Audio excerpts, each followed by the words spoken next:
tout le monde est occupé, Christian Bobin. Ariane buvait, dansait, riait, robe bleue, cœur rouge, un beau mariage.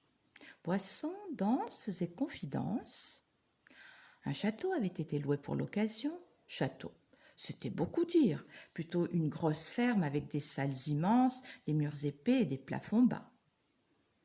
Ariane buvait beaucoup, dansait beaucoup et riait encore plus. Personne n'avait jamais réussi à l'éduquer, à lui apprendre les bonnes manières. Les bonnes manières sont des manières tristes. Ariane n'était pas douée pour la tristesse. Elle aimait et elle voulait. Le reste n'importait pas. Vivre est si bref. Donne-moi ce que j'aime, je n'aime que la vérité. Donne ce que tu es. Laisse tomber ce que t'ont appris tes maîtres. Oublie ce qu'il est convenable de faire. Telle était la magie d'Ariane.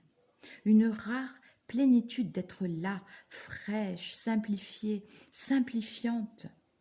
Tu me prends, tu me laisses, mais surtout tu ne me fais pas la leçon. Tu ne m'expliques pas comment il faudrait que je sois. Je suis comme toi, un cadeau de Dieu. Un cadeau ne se discute pas. Vivre est si rapide. Il faut bien mettre un peu d'enthousiasme là-dedans, non ? Toute Ariane disait des choses de ce genre. Elle avait choisi son mari parmi 10 possibles. Ce mariage était jour de fête pour un homme et jour de deuil pour 9 autres. Un deuil réjouissant, enivrant, coloré. On ne pouvait pas en vouloir à Ariane. Autant faire des reproches au printemps. C'est Ariane et c'est la vie. Blessure et lumière vous arrivent en même temps. On ne peut faire le tri. On ne peut demander un temps de réflexion, une pause, un répit. C'est la vie et c'est Ariane, 2 épousées en une. Mariage classique. D'abord la mairie, ensuite l'église. À la mairie, rien à redire, tout est parfait. Calme, froid, républicain. Le maire est en vacances, l'adjoint à la culture le remplace. Il a un ulcère à l'estomac. Une grande fille qui va bientôt quitter la maison pour suivre des études en Australie. Une épouse qui le trompe tous les mardis soirs avec le même amant depuis 12 ans. L'adjoint à la culture ne croit pas aux vertus du mariage. Cela tombe bien, on ne lui demande pas de croire.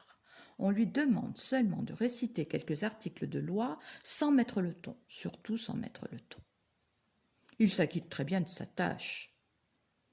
1 heure plus tard, c'est l'église. Après, la loi, la grâce. 2 nœuds valent mieux qu'1. J'ignore combien dans cette assemblée croient en Dieu, prêtre compris, pensée d'Ariane. J'ai mal aux pieds. Je n'aurais pas dû choisir ces chaussures. Pensée du mari d'Ariane. Ma fille n'a jamais été aussi radieuse qu'aujourd'hui. Chaque fois qu'elle s'apprête à faire une bêtise, elle rayonne. Pensée de la mère d'Ariane. J'ai soif. Pensée du père d'Ariane. Elle est vraiment belle, cette fille. Et en plus, elle est drôle. Elle me trouble et elle le sait. Seigneur Jésus, je veux bien croire que vous ayez traversé toutes les épreuves, mais le mariage, qu'est-ce que vous en faites du mariage? Vous l'avez soigneusement évité, non? Pensée du prêtre. Qu'est-ce qu'elle lui trouve? Mais qu'est-ce qu'elle lui trouve? Pensée des soupirants d'Ariane, assise sur les bancs du fond. Autant de pensées, autant de personnes présentes, lavées, parfumées, endimanchées.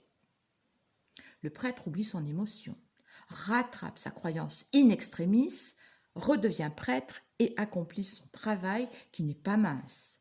Parler avec assez d'énergie pour que les mots de Dieu, oui, excusez du peu, les mots de Dieu, les grands rayonnements du soleil, renversent cette muraille de parfums, de pensées et de costumes pour atteindre, sans perdre de leur puissance au passage, quelques âmes.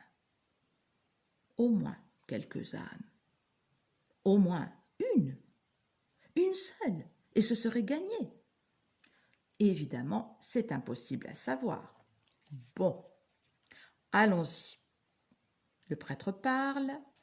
Dans la fraîcheur de l'église, sa voix ouvre un sillon de feu. Quelque chose pour quelques-uns se passe, au moins pour quelques minutes. La convention est oubliée. De l'amour fou plane dans l'air. Tout le monde n'apprécie pas. Ariane adore. Quand le prêtre a fini de parler, elle se retient de l'embrasser sur la bouche. Ce qu'il vient de dire, son mari ne le lui a jamais laissé entendre. Et croyez-moi, ce n'est pas une question de langage, de métier ou d'éducation, hein, pas du tout. Allez, Dieu est venu, Dieu est parti, on sort. Ariane et son mari, les premiers. Une pluie de roses sur leur tête, du soulagement pour tous, la fête va commencer. À moins qu'elle ait déjà eu lieu, comme on voudra.